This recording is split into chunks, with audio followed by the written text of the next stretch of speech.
Pairing. Got it. All right. Good morning, everyone. Happy Giving Tuesday. We are so excited and honored to be here today and really kick off this important day of giving. It is truly an international holiday. It was founded in 2012, and it really allows people to give to those charities that are so close and dear to their hearts.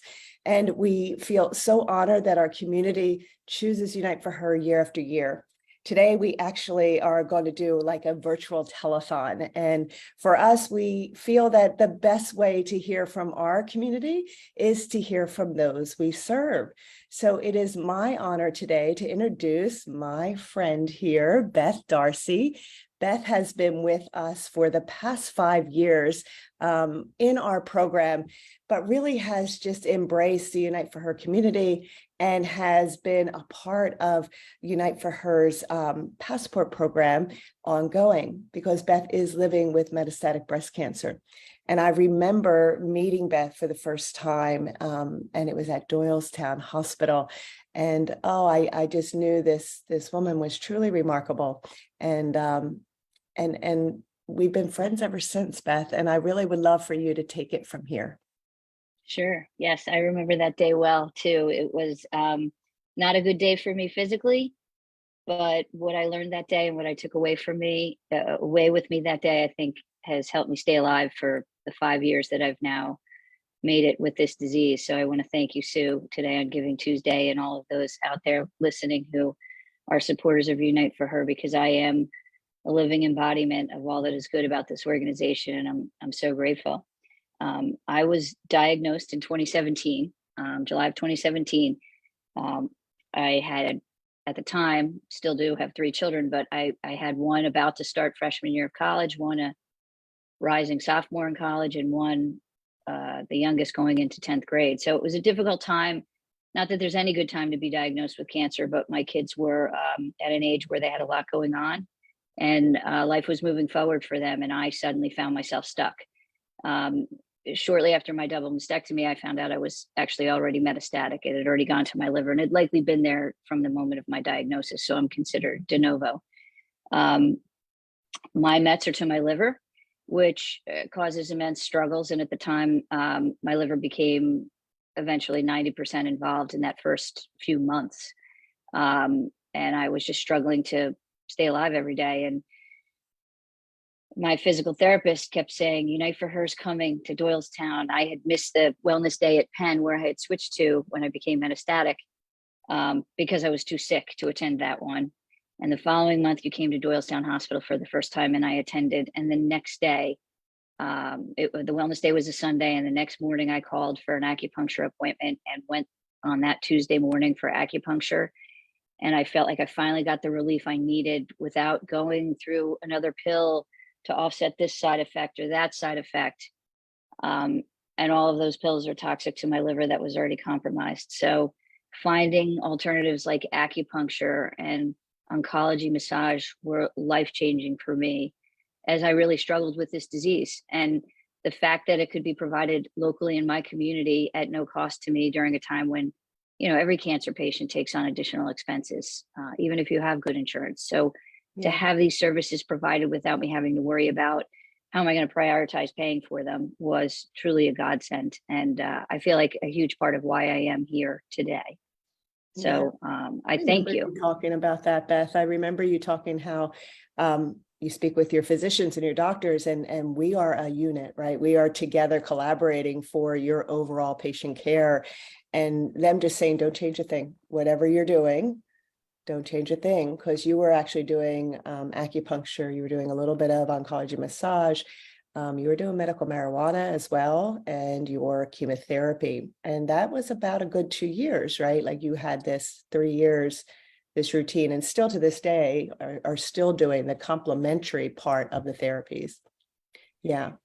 Yes, my disease, thank God, has become in check. After having the liver 90% covered, I'm left with a few small lesions. And after 3 years straight of infused chemo, because I am triple negative as well, after 3 years of that and having it just beat my body up, my blood counts became too low to get treatment in any amount shorter than every 5 weeks, which was the point at which my oncologist decided to give me a chemo holiday because I only had a few lesions left on my liver. They seemed to be stable. And we thought we'd scan again in 3 months and make a new plan. But 2 years later, I've not had any changes to my status. So she's keeping me off. But she has also said, keep doing all the other things you're doing, because I think the chemo helped get you to where you are. But I can't say that it's not been all of the other complementary therapies, as you mentioned, medical marijuana, largely for sleep, acupuncture, oncology, massage. And it's allowed me to come off all the drugs. I'm really on nothing right now, narcotically at all for my cancer. And it's been a gift to have these 2 years where I could go back to completely living and not even having to think about appointments beyond a port flush every 2 months and still scanning every few months and praying that it stays good. But I am here living life, not dying with this disease, and I'm living. And many thanks to you and all of those who have supported Unite for Her to allow me and so many of my friends in the metastatic community to continue to thrive while we live with this disease. Because it is a lifelong journey. We will all be on some sort of treatment or monitoring in the metastatic realm for life. And Sue, if you don't mind, I'll share a few comments recently. Absolutely. I've joined this metastatic community in the Philadelphia area because I met some women at an Exhale luncheon offered by Unite for Her that introduced me to this organization about 4 years ago when it was in its infancy. And many of us have met through the Unite for Her events and activities offered to us. And after meeting these women, I joined this Facebook page, and we are a community, and we're all in the Philly area, all fully supportive of Unite for Her, because you recognize we're different.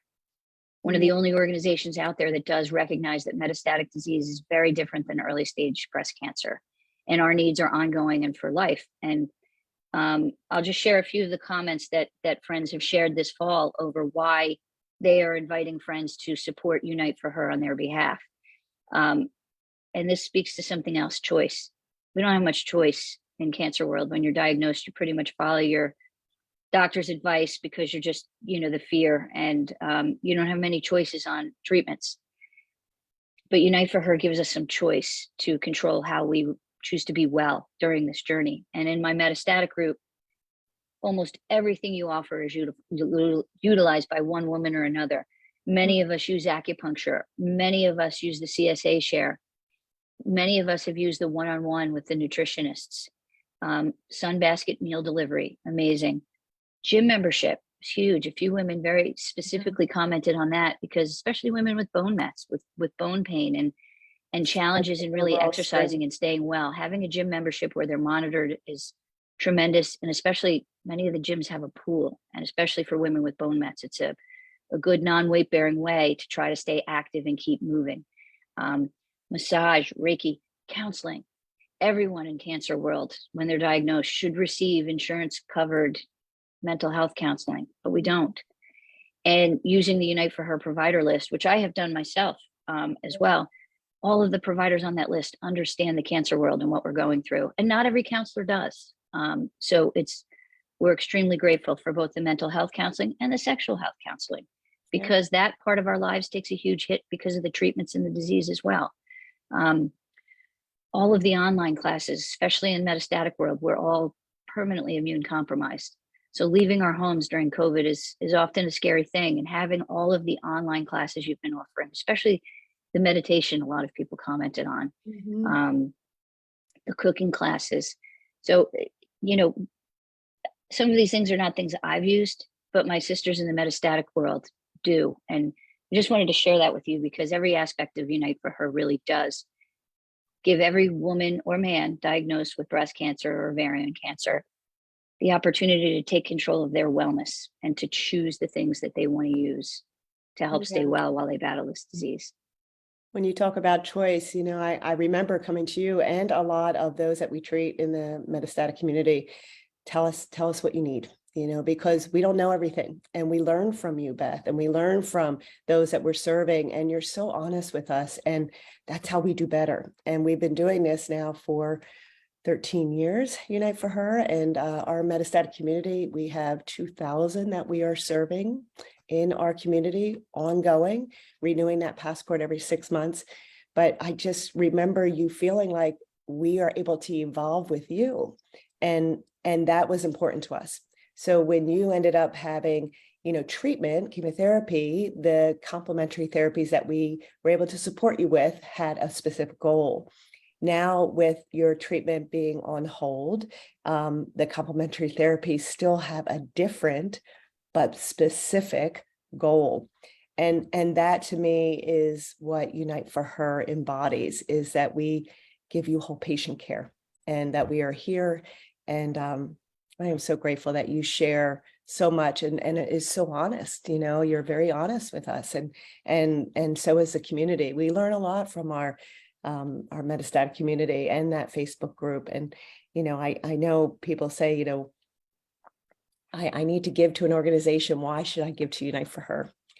And Beth, I think you summarized beautifully the why, right? The why, because we are there for our community ongoing. We listen to their needs and provide them with ongoing care when they need it the most. I'm very grateful. And as you said, you've evolved with me. Like right now, I'm not on treatment and I want to live while I'm not on treatment. I want to do the things I did before. And I mentioned to you a short time ago, I'm going for an oncology massage this afternoon. Right now, tennis has been my godsend during my chemo break. Right. And yes. The oncology massage right now is helping my sore joints all the time because of all the chemo. It helps me stay on the tennis court. And I am so grateful. And that seems like maybe a trivial thing to some. Oh, no. But for me, it's a little bit of a return to normalcy after Absolutely. 3 years of spending my life full-time battling this illness. And at some point, I will be back on treatment. It's just a matter of time. I'm very positive. But while I am off treatment, I want to live like I did before. I want to be the wife and the mom and the community member I always was before. And Unite for Her really does help me return to that. And it has introduced me to a community of women. And I know everyone feels the same way, that you walk into that wellness day or you log into that wellness day and you realize I'm not alone. When you get that diagnosis, you feel so isolated, and you realize the moment you're introduced to Unite for Her, I'm not alone and you'll always be by my side. And I'm so grateful to you, Sue, and from my oncologist, Dr. Don Tremont, and my entire medical team who is so supportive of Unite for Her and encourages me and other patients to use the program, because it has been life-changing. And thank you to you and all the supporters. I hope people do consider a donation to Unite for Her, because there is no other organization that provides direct support the way you do. And so thank you. I'm happy to be here and share with you today. And I'm so grateful for you, Sue, and the organization and all the people that make it work. Well, thank you. Thank you for sharing your story. This is Beth's story. This year alone, we are going to serve over 5,010 women and men across the nation affected by this disease. And we have 300 on the waiting list. So today on Giving Tuesday, know that if you give to Unite for Her, it's not just a single day. It extends beyond today. It extends for a whole year of services. And we appreciate you, and we could not do what we do without our community and those that support us. So happy Giving Tuesday to everyone. Beth, thank you for kicking off this day with us, and you have a beautiful day and enjoy that massage. Love it. Thank you. Thank you, Sue. Thank you, everyone. Bye-bye. Bye-bye.